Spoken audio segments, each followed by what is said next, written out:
अगर मर्द को सजा देनी थी तो वो मर्द को किसी मर्द के पास भेज देते कि भाई लो सजा लो, तब बात समझ में आती कि मर्द के लिए सजा है।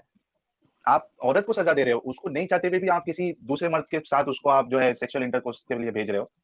तो ये मेरे हिसाब से तो ये औरत के लिए सजा है, मर्द के लिए तो नहीं। मर्द को सजा देनी होती तो उसको किसी मर्द के पास भेज देना चाहिए था कि ले भाई पहले जाके मजा चख ले और उसके बाद फिर आप पुरानी बीवी वापस मिले। ये क्या चल रहा है शमशेर सिंह जी, देखते जाओ बस। Indian ex Muslim Sahil, why Muslim girls don't criticise हलाला कॉन्सेप्ट इन इस्लाम। देखिए रॉयल किंग जी, प्रॉब्लम ये है ना कि एक तो ये हलाला क्या है एग्जैक्टली ये कई सारे मुसलमान औरतें तो छोड़ दे, मर्द को भी नहीं पता होता है। लेकिन फिर भी अब चूंकि ये मीडिया में बार बार आते जा रहा है तो कई लोगों को इसके बारे में पता चल रहा है। लेकिन अब होता क्या है कि जो मौलवी हजरात होते हैं वो इस कॉन्सेप्ट को ऐसा शुगर कोट करते हैं कि मुसलमानों को गलत नहीं लगता है। और वो बचपन से क्योंकि मोहम्मद साहब की जो मोहब्बत है और उनको सच मानने का जो चीज है वो बैठ जाती है दिमाग में, यानी वो एक लेयर बन गया है, तो कोई गलती लगती भी नहीं है। अब उसमें एक चीज जो हलाला के बारे में ये एक्सक्यूज दिया जाता है कि ये एक सजा है। सजा किसके लिए? मर्द के लिए। इनका मानना ऐसा है कि चूंकि ये एक यानी क्या कहेंगे उसको, ऐसा टॉपिक है जो मजाक मस्ती वाला टॉपिक नहीं, यानी आपकी लाइफ का मैटर है ये, तो आप उसमें अपनी मर्जी से तलाक दोगे, छोड़ दोगे, तलाक दोगे, तो ऐसा नहीं होता है। आपको उस बारे में सोचना चाहिए। इसलिए अगर आपके पास 3 ऑप्शन है, 3 बार आपके पास ऑप्शन है, आपने तलाक दे दी, आपके पास 1 बार दी, आपके पास ऑप्शन है कि उसके साथ जो है रिकंसाइल कर ले, 2 बार दे दी, तीसरे बार दे दी, अब पॉसिबल नहीं है, आप उसको रिकंसाइलेशन नहीं कर सकते, तो उसमें एक ऑप्शन दिया गया है कि ठीक है, अगर आपको फिर भी अगर रिकंसाइल करना है तो पहले जो वो औरत है उसको आपको किसी और मर्द के साथ शादी करवानी है। और सिर्फ शादी से काम नहीं चलेगा, शादी करने के बाद उनका जो है वो इंटीमेसी भी होना चाहिए, सेक्सुअल इंटरकोर्स होना चाहिए। उसके बाद वो जो दूसरा जो उसका शौहर है सॉरी, वो अगर उसको तलाक देता है तब ये पहले मर्द से शादी कर सकती है। अब इसमें ये कहा जाता है कि ये मर्द के लिए सजा है, तो मैं ये कहना चाहूंगा कि ये मर्द के लिए कैसे सजा है भाई? ये तो औरत के लिए सजा है। आप औरत को किसी मर्द के पास भेज रहे हो, या आपके लिए थोड़ी ना सजा है। अगर मर्द को सजा देनी थी तो वो मर्द को किसी मर्द के पास भेज देते कि भाई लो सजा लो, तब बात समझ में आती कि मर्द के लिए सजा है। आप औरत को सजा दे रहे हो, उसको नहीं चाहते हुए भी आप किसी दूसरे मर्द के साथ उसको आप जो है सेक्सुअल इंटरकोर्स के लिए भेज रहे हो, तो ये मेरे हिसाब से तो ये औरत के लिए सजा है, मर्द के लिए तो नहीं। मर्द को सजा देनी होती तो उसको किसी मर्द के पास भेज देना चाहिए था कि ले भाई पहले जाके मजा चख ले और उसके बाद फिर आप पुरानी बीवी वापस मिले। क्या कहना है आपका? तो मतलब जी मैं पहले खत्म कर लूं, तो बताना ये चाह रहा हूँ कि जो आपका सवाल था कि मुस्लिम लड़कियां या औरतें इसको गलत क्यों नहीं समझती है, उसके बारे में नहीं बोलती, क्योंकि उनको पता ही नहीं कि ये गलत है, या वो मानती नहीं ये गलत है। अगर गलत मानना शुरू कर देगी तो फिर इस्लाम पे क्वेश्चन आ जाएगा और आहिस्ते आहिस्ते उसका इस्लाम भी छूट जाएगा। जी अब्दुल्ला भाई आप बोलिए।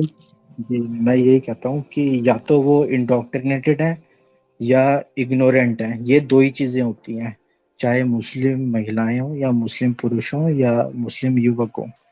जो इस्लाम को फॉलो करते हैं इनके 2 ही कारण होते हैं, या तो नंबर 1 इग्नोरेंस या नंबर 2 इंडोक्ट्रिनेशन। इसके अलावा कोई भी रीजन नहीं है कोई इस्लाम को फॉलो करे या इस्लाम को प्रैक्टिस करे।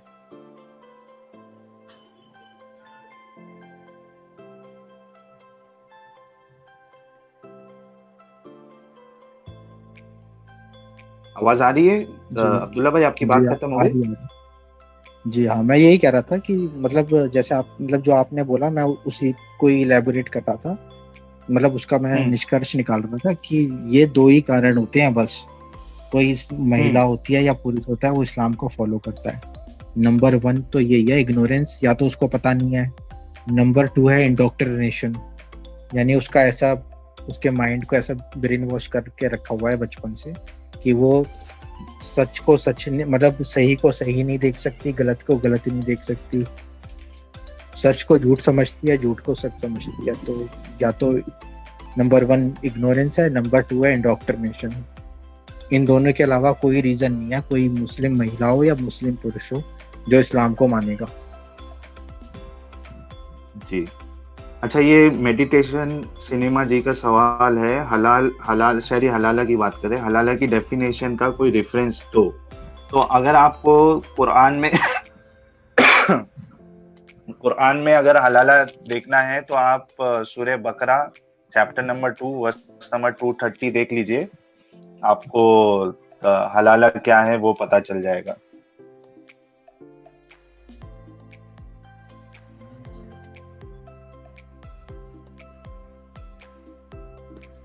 और ये शायद हदीत में भी है, हदीत में निकाह का कोई सेक्शन है, अगर आप देखना वहां पर भी मिल जाएगा हलाला। मेरे को एग्जैक्ट वो तो याद नहीं, हदीस, लेकिन इसको शायद हदीस में भी मिल जाएगा।